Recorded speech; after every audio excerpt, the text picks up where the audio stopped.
Guys तो आज बहुत दिन पर मु ब्लॉग बनाऊँ तो आज आम रेडी हो सारी एबे बाहरी ओडिशा माने आम घर को तो चलतु जीवा कि पारे सका 7टा केते अंधार अच्छी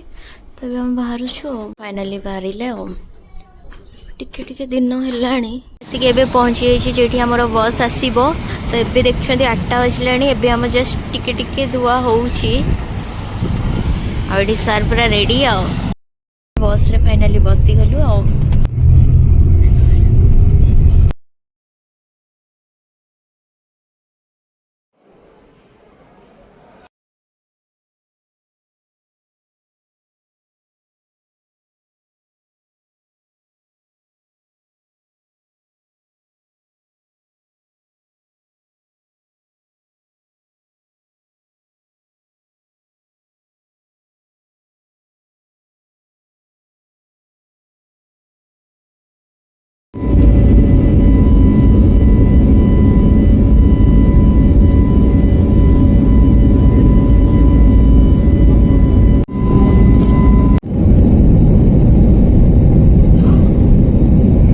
तो ये सका 4टा आम आसिक घरे पहुँची गले आम बारिपदारे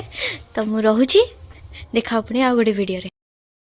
आसिक घरे पहुँची गले तो वीडियो को लाइक शेयर सब्सक्राइब करने जमार भूलें पुणी देखा आ गोटे वीडियो सहित रोची।